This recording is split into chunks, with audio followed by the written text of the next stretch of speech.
Test af Y2 kystpilen fra Decas. Jeg har aktiveret funktionstast 15, som betyder, at der er slutlys i begge ender. Derudover har jeg aktiveret funktionstast 9, som er førerrumslys i køreretningen, samt lys på toget.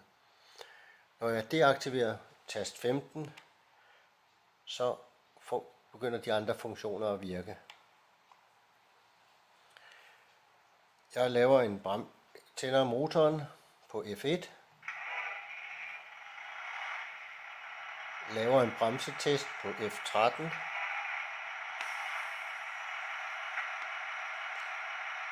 prøver hornene F2, F3 og tyfonen F5 samt elhorn F16.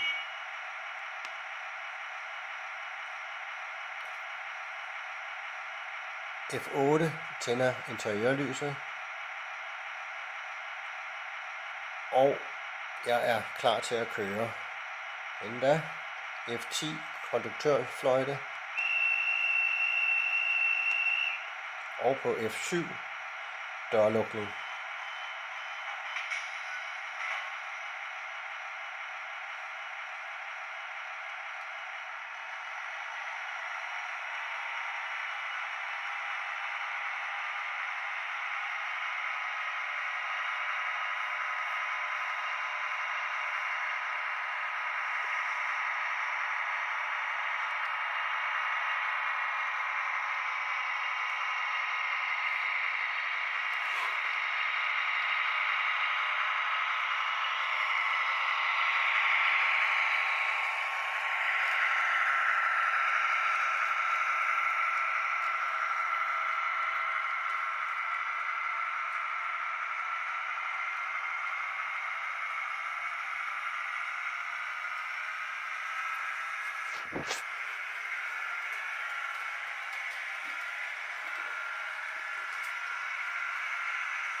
Toget er nu oppe i maksimal hastighed.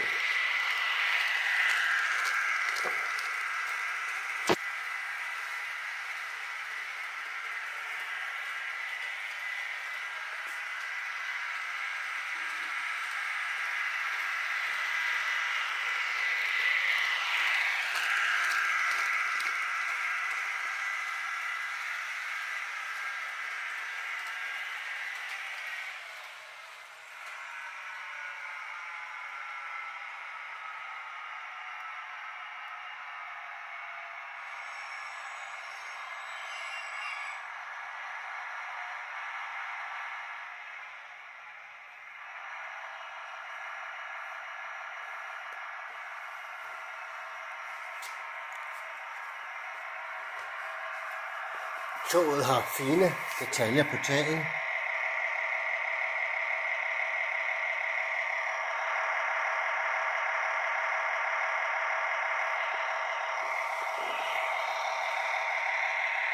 Og som det ses, er der kommet sæder, første klasse og anden klasse ind i toget. Med tiden skal jeg sat både lokofører og passagerer ind i toget. Desværre virker den ene førerrumslyse ikke i den ene ende, og jeg kan heller ikke få deaktiveret slutlys i den modsatte køreretning. Det skulle man kunne gøre på F4, men det virker ikke. Men ellers ser toget fint og flot ud. Her har jeg sat Y2 fra Decas og Hellions IC3'er ved siden af hinanden. Afstanden mellem vognene på Decas model er cirka lige knap 5 mm, hvor den på